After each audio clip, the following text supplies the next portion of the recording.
മുന്നണികളെല്ലാം തന്നെ നമ്മളെ സമീപിച്ചെങ്കിലും ഞാൻ എൻ്റെ മനസ്സുകൊണ്ട് ഞാനൊരു UDFകാരനാണ്. ഞാൻ കോൺഗ്രസ് പാർട്ടിയുടെ ഘടകമായിട്ട് നിന്നിട്ടുള്ള ഒരാളാണ്. ഇപ്പോൾ സ്വതന്ത്രനായിട്ട് നിന്ന് വിജയിച്ചെങ്കിലും എൻ്റെ വ്യക്തിപരമായിട്ടുള്ള ആഗ്രഹം UDFിൻ്റെ കൂടെ നിന്നുകൊണ്ട് പ്രസിഡൻ്റായി മംഗലപുരത്ത് നമ്മളൊരു ഭരണസമിതി വരണമെന്നാണ്.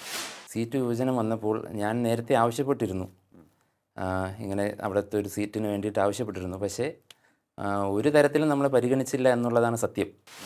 എനിക്ക് എൻ്റേതായ വ്യക്തമായ കാഴ്ചപ്പാടുണ്ട്, ഒരു സ്വതന്ത്ര ചിന്താഗതിയുണ്ട്. അപ്പോൾ അതിൻ്റെ കൂടെ സഹകരിക്കാൻ പറ്റുന്ന ഒരിടത്തേക്ക് ചിലപ്പോൾ പോകേണ്ടി വന്നാൽ പോകും. UDFിന് ഒരു നിരുപാധിക പിന്തുണ ഞാൻ ഇതുവരെ പ്രഖ്യാപിച്ചിട്ടില്ല. ഒരു ചർച്ച ചെയ്യാൻ വന്നാലല്ലേ നമുക്ക് എന്തെങ്കിലും അതിനുള്ള അഭിപ്രായം പറയാൻ പറ്റത്തുള്ളൂ. അതെ.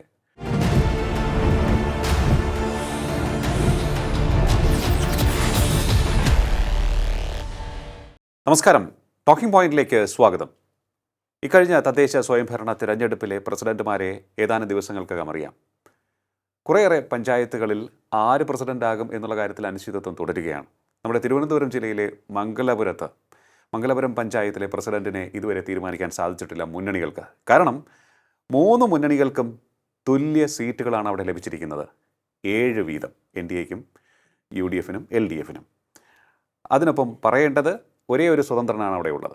ആകെ 22 സീറ്റ്, 3 മുന്നണികൾക്ക് കൂടി 7 വീതം 21 സീറ്റ്. ശേഷിക്കുന്ന ഒരു സീറ്റ് ജയിച്ച ശ്രീചന്ദ് S, അദ്ദേഹമാണിപ്പോൾ നമ്മോടൊപ്പം അതിഥിയായി ചേർന്നിരിക്കുന്നത്. നമസ്കാരം, ടോക്കിംഗ് പോയിന്റിലേക്ക് സ്വാഗതം. നമസ്കാരം. ശ്രീചന്ദ്, ഇപ്പോൾ ആകെ സമ്മർദ്ദത്തിലാണോ അതോ ഒരു എക്സൈറ്റ്മെൻ്റ് ആണോ മനസ്സിലുള്ളത്? എന്ത് തോന്നുന്നു ഈ തിരഞ്ഞെടുപ്പ് ഇങ്ങനെ ഒരു റിസൾട്ട് കൊണ്ടുവന്നപ്പോൾ? സ്വാഭാവികമായും ഇങ്ങനെ എല്ലാ മുന്നണിയും ഒരേ കണക്ക് സീറ്റ് പിടിച്ച് അതിലൊരു സ്വതന്ത്രനായി മാറിയിരിക്കുകയാണ് ഞാൻ. അപ്പോൾ ഈ പറഞ്ഞ കണക്ക് നമുക്കതിൽ കൂടുതലായിട്ടൊരു എക്സൈറ്റ്മെൻ്റ് അല്ല, ഇനി മുമ്പോട്ടുള്ള കാര്യങ്ങൾ എങ്ങനെയാണെന്നാണ് നമ്മൾ നോക്കി കാണുന്നത്.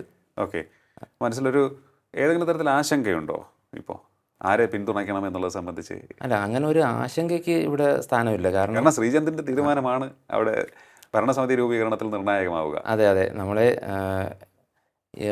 മുന്നണികളെല്ലാം തന്നെ നമ്മളെ സമീപിച്ചെങ്കിലും ഞാൻ എൻ്റെ മനസ്സുകൊണ്ട് ഞാനൊരു UDFകാരനാണ്. ഞാൻ കോൺഗ്രസ് പാർട്ടിയുടെ ഘടകമായിട്ട് നിന്നിട്ടുള്ള ഒരാളാണ്. ഇപ്പോൾ സ്വതന്ത്രനായിട്ട് നിന്ന് വിജയിച്ചെങ്കിലും എൻ്റെ വ്യക്തിപരമായിട്ടുള്ള ആഗ്രഹം UDFിൻ്റെ കൂടെ നിന്നുകൊണ്ട് പ്രസിഡൻ്റായി മംഗലപുരത്ത് നമ്മളൊരു ഭരണസമിതി വരണമെന്നാണ്. ഓക്കെ, പക്ഷേ അവർ സമീപിച്ചില്ലേ ഇതുവരെയും? നമ്മളെ പ്രാദേശിക നേതാക്കൾ, പഞ്ചായത്ത് തല നേതാക്കൾ ആരും തന്നെ സമീപിച്ചിട്ടില്ല UDFിൽ നിന്ന്.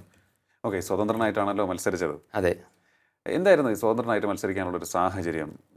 ഞാൻ കഴിഞ്ഞ തെരഞ്ഞെടുപ്പിൽ 2020 അവിടെ മംഗലപുരം പഞ്ചായത്തിൽ തന്നെ കോഴിമട വാർഡിൽ UDF സ്ഥാനാർത്ഥിയായിട്ട് മത്സരിച്ച് ജയിച്ചൊരു വ്യക്തിയാണ്. അന്ന് ഞാനവിടെ മത്സരിക്കുമ്പോൾ എനിക്കിവിടെ റിബൽ സ്ഥാനാർത്ഥി ഉണ്ടായിരുന്നു. ഓക്കെ, അതിനെയൊക്കെ അതിജീവിച്ചിട്ടാണ് ഞാൻ അവിടെ പൊരുതി നേടി വിജയിച്ചു വന്നത്. ആ 5 കൊല്ലം നല്ല രീതിയിൽ, അതൊരു വെറും ഒരു വാർഡ് മെമ്പറായിട്ടല്ല, ഒരു പഞ്ചായത്തിലെ എല്ലായിടത്തും നമ്മളെ ഒരു കയ്യൊപ്പ് പതിയണമെന്നുള്ളൊരു ആഗ്രഹത്തിൽ ആ രീതിയിലാണ് നമ്മൾ പ്രവർത്തിച്ചു വന്നത്. അപ്പോൾ അതിൻ്റെ ഫലമായിട്ടാണ് എൻ്റെ പ്രവർത്തകർ, എൻ്റെ കൂടെ ഉണ്ടായിരുന്ന നാട്ടിലെ ജനങ്ങളാണ് ആവശ്യപ്പെട്ടത് ഞാൻ ആ വാർഡിൽ മത്സരിക്കണമെന്നുള്ളത്. അതിൻ്റെ ഭാഗമായിട്ടാണ് അവിടെ മത്സരിച്ചത്. ഇപ്പോൾ മത്സരിച്ചിരിക്കുന്നത് മുരുക്കുമ്പുഴ വാർഡിലാണ്. അതെ, മംഗലാപുരം ഗ്രാമപഞ്ചായത്തിലെ മുരുക്കുമ്പുഴ വാർഡ്. ഓക്കെ, സുഹൃത്തുക്കളുടെ എല്ലാം അവിടുത്തെ നാട്ടുകാരുടെ എല്ലാം തന്നെ ഒരു നിർബന്ധം. അതെ, നമ്മൾ കഴിഞ്ഞ തവണ മെമ്പർ ആയിരുന്നപ്പോൾ തന്നെ ഈ വാർഡിൽ പലരും പറയുന്നുണ്ട് നമ്മളിവിടെ വന്ന് മത്സരിക്കണമെന്നൊക്കെ നമ്മളോട് ഒരു സ്നേഹപൂർവ്വം പറഞ്ഞിട്ടുണ്ട്. അപ്പോൾ അതിൻ്റെ എല്ലാം അടിസ്ഥാനത്തിലാണ് അങ്ങനെ ഒരു തീരുമാനത്തിലേക്ക് എത്തിയത്. പക്ഷേ അത് സംബന്ധിച്ചുള്ള സീറ്റ് വിഭജനം വന്നപ്പോൾ പാർട്ടി പരിഗണിച്ചില്ല. സീറ്റ് വിഭജനം വന്നപ്പോൾ ഞാൻ നേരത്തെ ആവശ്യപ്പെട്ടിരുന്നു, ഇങ്ങനെ അവിടുത്തെ ഒരു സീറ്റിന് വേണ്ടിയിട്ട് ആവശ്യപ്പെട്ടിരുന്നു. പക്ഷേ ഒരു തരത്തിലും നമ്മളെ പരിഗണിച്ചില്ല എന്നുള്ളതാണ് സത്യം. നമ്മൾ അവിടെ സ്വതന്ത്ര സ്ഥാനാർത്ഥിയായിട്ട് മത്സരിക്കുമ്പോൾ പോലും ആരും ചർച്ചയ്ക്ക് വന്നിട്ടില്ല എന്നുള്ളതാണ്. ഇല്ല, ആരും വന്ന് നമ്മളെ ഇതിന്ന് പിന്മാറണമെന്നോ അല്ലെങ്കിൽ എന്തെങ്കിലും അതിൻ്റെ അതെ എന്താണ് നിങ്ങളുടെ പ്രശ്നമെന്ന് പോലും നമ്മളെ പ്രാദേശികമായിട്ട് ഒരു നേതാവും ചോദിച്ചിട്ടില്ല. ഓക്കെ, ഈ തിരഞ്ഞെടുപ്പിന് ശേഷവും അവരാരും വന്നിട്ടില്ല ഇതുവരെ? തിരഞ്ഞെടുപ്പിന് ശേഷവും ഇതുവരെ UDFിൽ നിന്ന് നമ്മളെ പ്രാദേശികമായിട്ടുള്ള ഒരു നേതാവും നമ്മളോട് ഇതിനെപ്പറ്റി സംസാരിക്കാനോ ചർച്ച ചെയ്യാനോ വന്നിട്ടില്ല. ഇത്രയും നാളായിട്ട് ഈ പാർട്ടിക്ക് വേണ്ടി പ്രവർത്തിച്ചു, ഇത്രയും ഈ വിജയം നേടി, വളരെ ശക്തമായ വെല്ലുവിളിയായിരുന്നു. എന്നിട്ടും ഈ സ്വന്തം പാർട്ടിക്കാർ അല്ലെങ്കിൽ സ്വന്തം പാർട്ടി എന്ന് ഇപ്പോഴും വിശ്വസിക്കുന്ന ഓക്കെ കോൺഗ്രസിൽ ഇപ്പോൾ സ്വതന്ത്രനായിട്ടാണ് മത്സരിച്ചത്, അവർ വരാത്തതിൽ വിഷമമുണ്ടോ? തീർച്ചയായിട്ടും നമ്മളൊരു ആഗ്രഹം UDFൻ്റെ ഭാഗമായി നിന്ന് പഞ്ചായത്ത് ഭരണസമിതി അധികാരത്തിൽ വരണമെന്നാണ്. അപ്പോൾ അത് വരാത്തതിൻ്റെ വിഷമം നമുക്കുണ്ട്, തീർച്ചയായിട്ടും ഉണ്ട്. മറ്റ് മുന്നണികൾ സമീപിച്ചു അല്ലേ? LDF സമീപിച്ചു, NDA സമീപിച്ചു. NDAയും LDFും നമ്മളെ എൻ്റെ കൂടെ ഉണ്ടായിരുന്ന പ്രവർത്തകരുടെ എല്ലാം അവരുമായിട്ടൊക്കെ സമീപിച്ചു. നമ്മൾ അങ്ങനെ ഒരു തീരുമാനവും ഇതുവരെ എടുത്തിട്ടില്ല. പക്ഷേ ആരുടെയെങ്കിലും ഒപ്പം നിൽക്കേണ്ടി വരും. അതെ, കാരണം LDF, UDF, NDA ഈ മൂന്ന് മുന്നണികൾക്കും ഒരേ തുല്യതയാണ് ഇപ്പോൾ ഉള്ളത്. ആ തുല്യതയെ ബ്രേക്ക് ചെയ്ത് പോകാനായിട്ട് ശ്രീചന്ദിൻ്റെ സഹായം വേണം. അതെ. അപ്പോൾ രണ്ട് മുന്നണിയിൽ, അതായത് LDFും NDAയും വളരെ മാന്യമായിട്ടുള്ള സമീപനമാണ് സ്വീകരിച്ചതെന്ന് തോന്നുന്നു അല്ലേ? അതെ, അവർ നമ്മുടെ അഭിപ്രായം തിരക്കി, നമ്മൾ അതിന് മറുപടി ഒന്നും കൊടുത്തിട്ടില്ല. തീരുമാനിക്കാം എന്ന് പറഞ്ഞു. അതെ, നമ്മൾ മറുപടി ഒന്നും തന്നെ കൊടുത്തിട്ടില്ല. ഇപ്പം നിലവിൽ അങ്ങനെ ഒരു സാഹചര്യത്തിലോട്ട് മറ്റ് മുന്നണികളുമായിട്ട് സഹകരിച്ച് പോകുന്ന ഒരു ചർച്ചയും ഞാൻ നേരിട്ട് നടത്തിയിട്ടില്ല. അപ്പോൾ ഇതുവരെയും തീരുമാനം എടുത്തിട്ടില്ല. വ്യക്തമായ തീരുമാനങ്ങൾ നമുക്കുണ്ട്. പക്ഷേ അത് നമ്മളെ മുന്നണി തിരിഞ്ഞു അത് എങ്ങനെയാണെന്നുള്ളത് കണ്ടിട്ട് വേണം. പക്ഷേ ഒന്ന് ആലോചിച്ച് നോക്കൂ ശ്രീചന്ദ്, ഈ വളരെ ശക്തമായ മത്സരം നടന്നു. ഇനി നടക്കാൻ പോകുന്ന നിയമസഭാ തെരഞ്ഞെടുപ്പ് നിർണായകമാണ്. UDFനെ സംബന്ധിച്ചിടത്തോളം, കോൺഗ്രസിനെ സംബന്ധിച്ചിടത്തോളം. നല്ലൊരു വിജയം നേടിയിട്ട് പോലും ഈ കോൺഗ്രസ് നേതൃത്വം ഒന്ന് തിരിഞ്ഞു നോക്കുന്നില്ല. ഏതെങ്കിലും തരത്തിൽ സീറ്റ് നിഷേധിക്കപ്പെട്ടപ്പോൾ പ്രശ്നമുണ്ടെങ്കിൽ അത് പറഞ്ഞ് പരിഹരിക്കാൻ അവർ അന്ന് ശ്രമിച്ചില്ല. അതൊന്നാമത്തെ കാര്യം. രണ്ടാമത്, തെരഞ്ഞെടുപ്പ് പ്രചരണം നടന്നു, തെരഞ്ഞെടുപ്പ് നടന്നു, വിജയം നേടി. അതിനുശേഷവും സമീപിച്ചിട്ടില്ല ആരും. ഇല്ല. അത് ഇതുവരെയുള്ള ഒരു യുവ പ്രവർത്തകനാണ്. എന്ത് തോന്നുന്നു, ഇങ്ങനെ ആയിരിക്കണമോ രാഷ്ട്രീയം? കാരണം നാട് ഏത് തരത്തിലുള്ള രാഷ്ട്രീയ സാഹചര്യത്തിലൂടെ പോകുന്നു എന്ന് നമുക്കറിയാം. വളരെ നിർണായകമായ പോരാട്ടമാണ്, ശക്തമായ പോരാട്ടമാണ് നടക്കാൻ പോകുന്നത് നിയമസഭയിലേക്കും. ഓക്കെ, UDFന് തദ്ദേശ തെരഞ്ഞെടുപ്പിൽ മുൻതൂക്കമുണ്ട്. പക്ഷേ അത് കൈവിട്ട് ആഹ്ലാദിക്കാനുള്ളതല്ല, കഠിന പ്രയത്നം ചെയ്യാനുള്ളതാണ്. എതിരാളികൾ ചില്ലറക്കാരല്ല.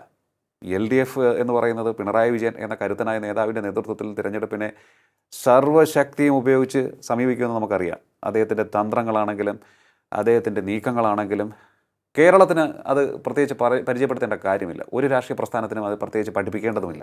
അപ്പോൾ അങ്ങനെയുള്ള എതിരാളി. ഒപ്പം BJP ഉണ്ട്. BJP ഓരോ ദിവസം കഴിയുന്തോറും കേരളത്തിൽ ചൂടുറപ്പിച്ചുകൊണ്ടേയിരിക്കുകയാണ്.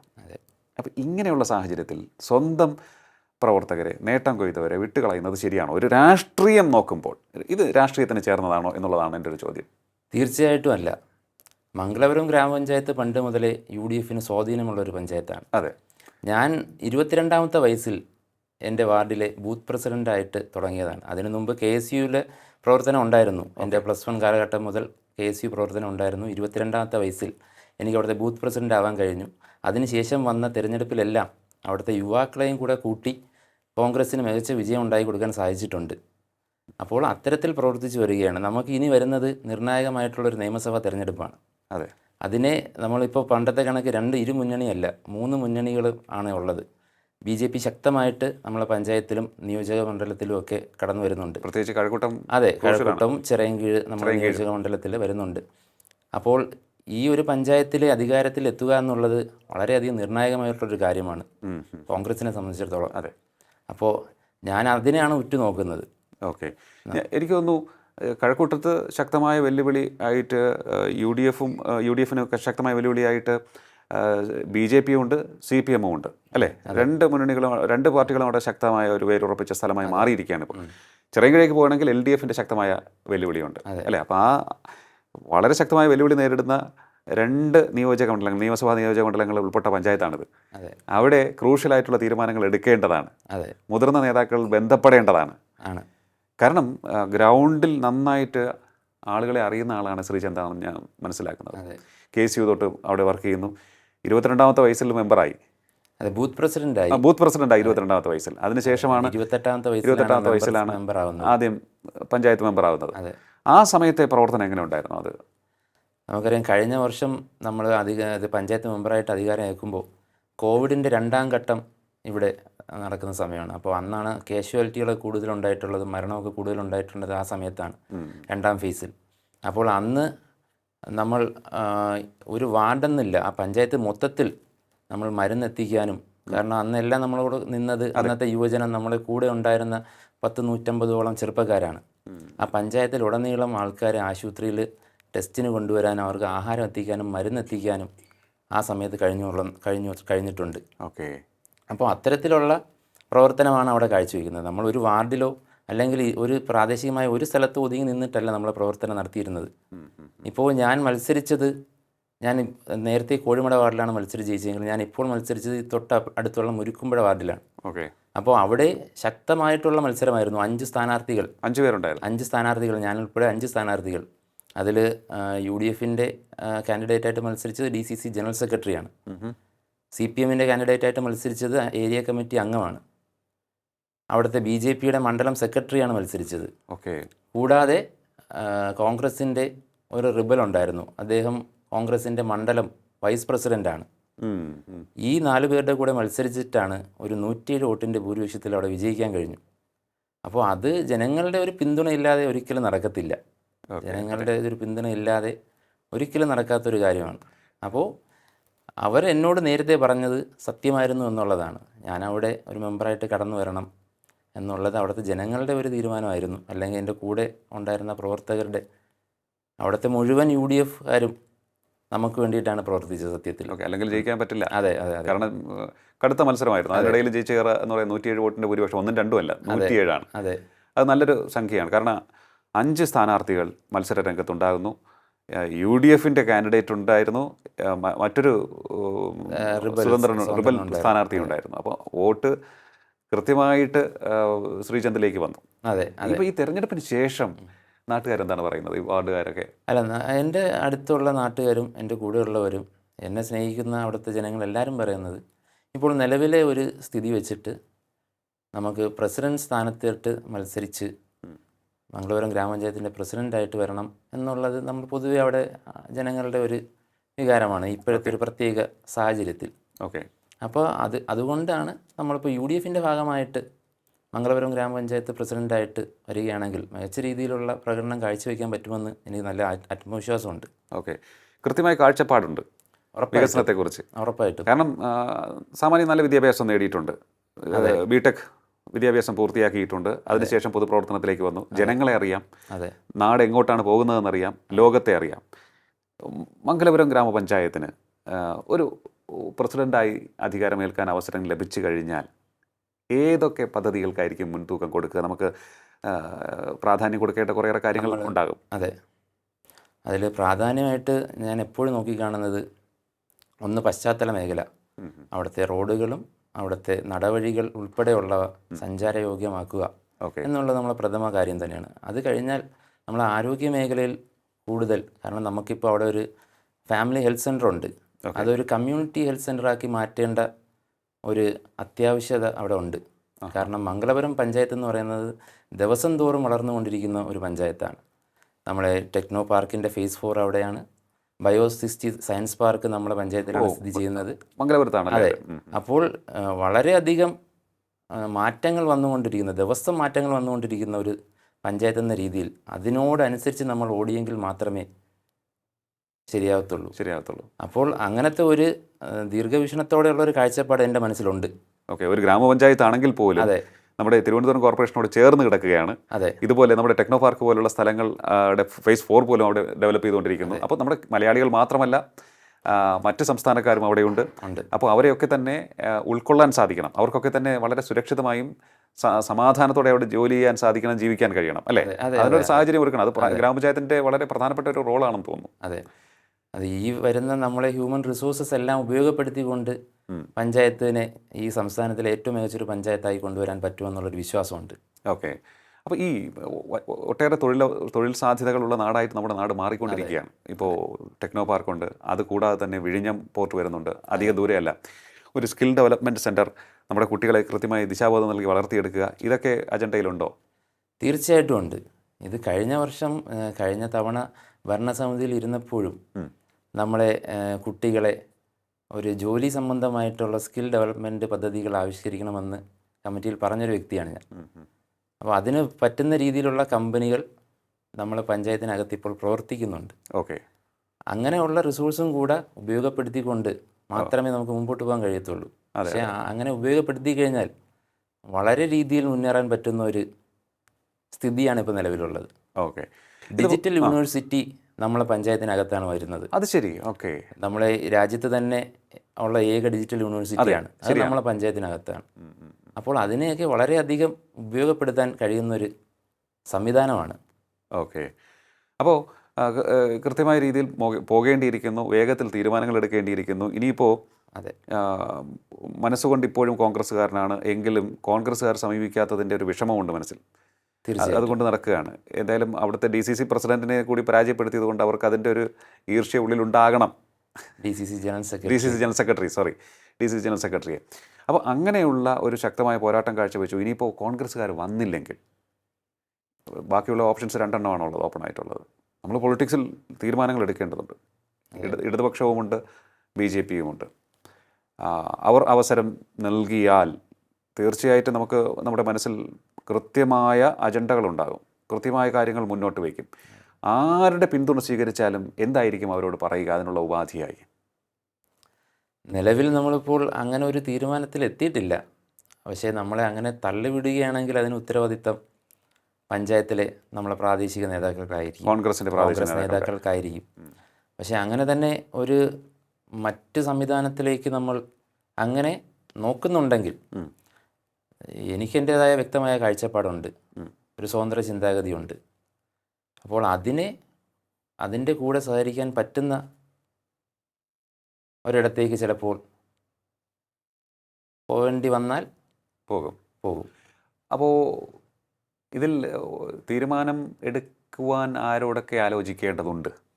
തീർച്ചയായിട്ടും എനിക്ക് ഒറ്റയ്ക്കൊരു തീരുമാനം ഞാൻ ഒരിക്കലും ഇപ്പോൾ എടുക്കുന്നില്ല. കാരണം എൻ്റെ കൂടെ എന്നെ വിശ്വസിച്ച് പ്രവർത്തിച്ചവർ ധാരാളം പേരുണ്ട്.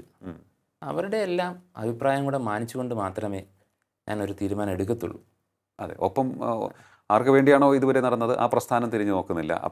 ഇപ്പോൾ ഒപ്പം കൊണ്ട് നടന്നവരുടെ സഹായവും ഒപ്പം തന്നെ സഹകരണവും ഇനിയും വേണം. അതുകൊണ്ട് അവരുടെ അഭിപ്രായത്തിന് മുൻതൂക്കം കൊടുക്കും. അതെ, അവരങ്ങനെ ഒന്നും പ്രതീക്ഷിച്ചല്ല എൻ്റെ കൂടെ നിൽക്കുന്നത്. അവർ എൻ്റെ കൂടെയുള്ള എന്നെ വിശ്വസിച്ച് നിൽക്കുന്നവരാണ്. അപ്പോൾ അവരുടെ അഭിപ്രായം കൂടെ മാനിച്ചുകൊണ്ടായിരിക്കും ഏതൊരു തീരുമാനം എടുക്കുന്നത്. ഓക്കെ. അപ്പോൾ എന്തായാലും ഈ 2 മുന്നണികളുടെ ആൾക്കാർ സമീപിച്ചു. അത് പ്രാദേശിക നേതാക്കളാണ് അല്ലേ? പ്രാദേശിക നേതാക്കളാണ്, സുഹൃത്തുക്കളെ അല്ലെങ്കിൽ അടുത്തവരെ ആൾക്കാരുമായാണ് ആശയവിനിമയം നടത്തിയിരിക്കുന്നത്. കൃത്യമായ സന്ദേശം നൽകിയവർ അവരുടെ താല്പര്യങ്ങൾ നമ്മളെ അറിയിച്ചു. നമ്മളിപ്പോൾ തിരിച്ചൊരു മറുപടിയും ആർക്കും കൊടുത്തിട്ടില്ല. യെസ് ഓർ നോ പറഞ്ഞിട്ടില്ല. ഇല്ല, ആർക്കും യാതൊരുവിധ മറുപടിയും കൊടുത്തിട്ടില്ല. ഓക്കെ. അല്ല, ഈ ചില പത്രവാർത്തകൾ കണ്ടിരുന്നു UDFന് നിരുപാധിക പിന്തുണ പ്രഖ്യാപിച്ചു എന്ന്. അപ്പോൾ അവർ സമീപിക്കാതെ എങ്ങനെ പിന്തുണ കൊടുക്കും അല്ലേ? ഇല്ല, അങ്ങനെ ഒരു പിന്തുണ ഞാൻ പ്രഖ്യാപിച്ചിട്ടില്ല. UDFന് ഒരു നിരുപാധിക പിന്തുണ ഞാൻ ഇതുവരെ പ്രഖ്യാപിച്ചിട്ടില്ല. അവർ ചർച്ച ചെയ്യാൻ വന്നാലല്ലേ നമുക്ക് എന്തെങ്കിലും അതിനുള്ള അഭിപ്രായം പറയാൻ പറ്റത്തുള്ളൂ. അതെ. അപ്പോൾ എന്തായാലും ഇത്രയും പ്രവർത്തകർ, ഇപ്പോൾ സാധാരണഗതിയിൽ കോൺഗ്രസ് നേരിടുന്ന ഒരു വിഷയം എന്ന് പറഞ്ഞാൽ അടിത്തട്ടിൽ പ്രവർത്തിക്കാൻ പ്രവർത്തകരില്ല. പലപ്പോഴും പല സ്ഥാനാർത്ഥികളും ഒറ്റയ്ക്ക് വോട്ട് ചോദിച്ചു പോകുന്ന ഒരു അവസ്ഥയുണ്ടായിട്ടുണ്ട്. ആ ഒരു ഗതികേടിലേക്ക് പോയിട്ടുണ്ട്. പക്ഷേ എനിക്ക് തോന്നുന്നു ശ്രീചന്ദിനൊപ്പം നിരവധി പേരുണ്ടെന്ന് തോന്നുന്നു പ്രവർത്തനത്തിന്.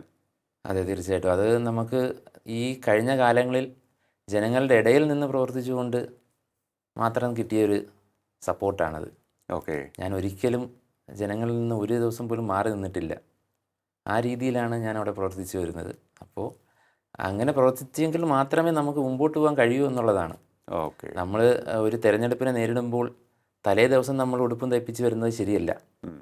അങ്ങനെ നിന്ന് ജയിച്ചിട്ട് പോകാനെന്നുള്ള ചിലരുടെ വിചാരം, അതും കൂടെയാണ് ഈ ഒരു തെരഞ്ഞെടുപ്പിൽ ജനങ്ങൾ സന്ദേശമായിട്ട് നൽകിയത്.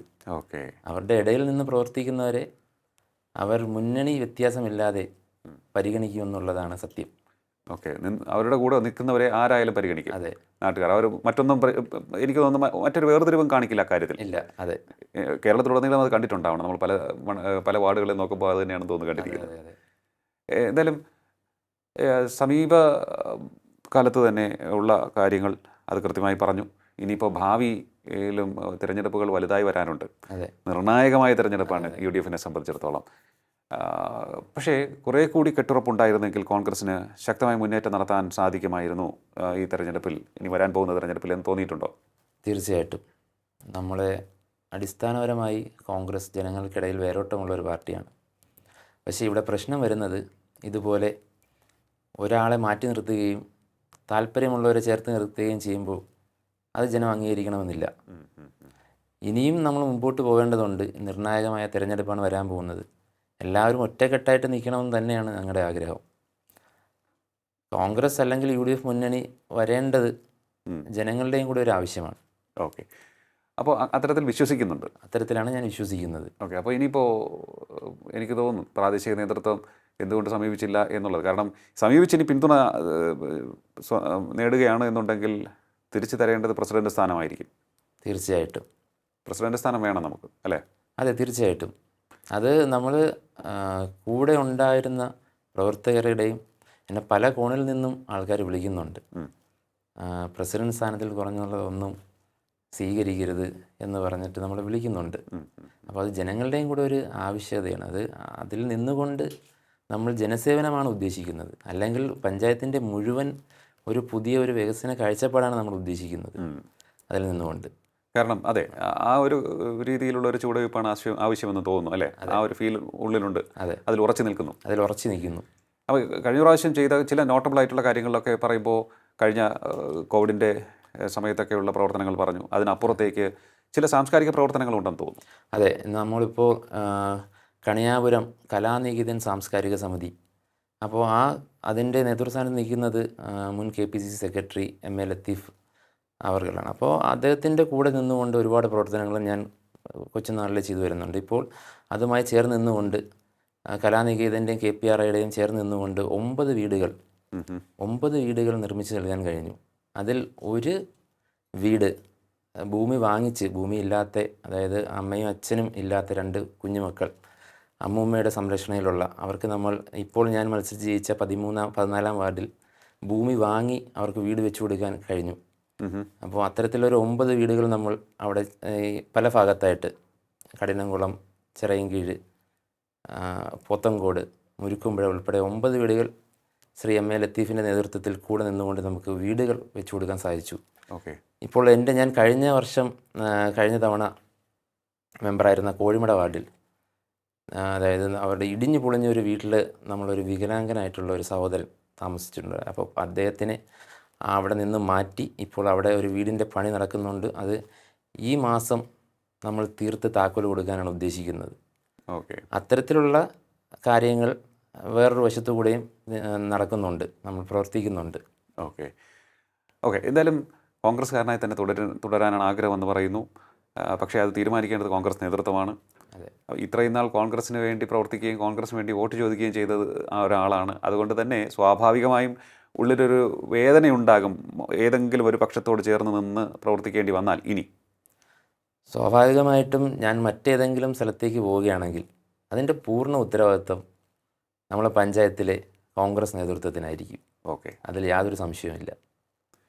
ഓക്കെ, എന്തായാലും ശ്രീചന്ദ് വ്യക്തമായ സന്ദേശമാണ് ഇപ്പോൾ നൽകിയിരിക്കുന്നത്. ഗത്യന്തരമില്ലെങ്കിൽ മാത്രമേ മറ്റു മുന്നണികളിലേക്ക് പോകൂ. അങ്ങനെ ഒരു നിസ്സഹായ അവസ്ഥ ഉണ്ടായാൽ അതിനുള്ള പൂർണ്ണ ഉത്തരവാദികൾ കോൺഗ്രസ് നേതൃത്വമായിരിക്കും. പ്രാദേശിക നേതാക്കളുടെ പലതരത്തിലുള്ള എതിർപ്പുകളെ അതിജീവിച്ചുകൊണ്ട് ശക്തമായ വെല്ലുവിളിയെ മറികടന്ന് മുരുക്കുമ്പുഴ വാർഡിൽ നിന്നും പഞ്ചായത്ത് തിരഞ്ഞെടുപ്പിൽ വിജയം നേടി വന്നിരിക്കുന്ന ശ്രീചന്താണ് നമ്മോട് സംസാരിച്ചിരിക്കുന്നത്. അവിടെ ഇടതുപക്ഷം LDFനാണെങ്കിലും UDFനാണെങ്കിലും ഒപ്പം തന്നെ NDAക്കാണെങ്കിലും 7 വീതം സീറ്റുണ്ട്. 22 അംഗ ഭരണസമിതിയിലേക്ക് 22ാമനായി അല്ലെങ്കിൽ ഒരേ ഒരു സ്വതന്ത്ര അംഗമായി ജയിച്ചു വന്നത് ശ്രീചന്താണ്. ശ്രീചന്ദിൻ്റെ തീരുമാനമായിരിക്കും അവിടുത്തെ ഭരണസമിതി രൂപീകരണത്തിൽ നിർണായകമാവുക. അത് ആരായിരിക്കും എന്ന് വരും ദിവസങ്ങളിൽ അറിയാം. എത്രാം തീയതിയാണ്? നമുക്ക് 25ാം തീയതിയോടുകൂടി അറിയാം. അംഗങ്ങളുടെ സത്യപ്രതിജ്ഞ ഈ വരുന്ന ഞായറാഴ്ച 21ാം തീയതിയാണ്. പ്രസിഡന്റ് തെരഞ്ഞെടുപ്പ് വരുന്നത് 27ാം തീയതിയാണ്. 27ാം തീയതി. ഓക്കെ, എന്തായാലും നല്ല കാഴ്ചപ്പാടോടുകൂടി മുന്നോട്ട് പോവുക. തീരുമാനങ്ങളെല്ലാം ശ്രീചന്ദിൻ്റെ മനസ്സിൽ പോസിറ്റീവായി തന്നെ പതിയുന്ന തരത്തിലേക്ക് മുന്നണികൾ സ്വീകരിക്കട്ടെ എന്ന് ഞാൻ ആശംസിക്കുകയാണ്. എല്ലാവിധ ആശംസകളും. Thank you. ടോക്കിംഗ് പോയിന്റ് ഈ അധ്യായം ഇവിടെ പൂർണ്ണമാകുന്നു. ഇനി അടുത്ത എപ്പിസോഡിൽ കാണാം നമുക്ക്. നമസ്കാരം.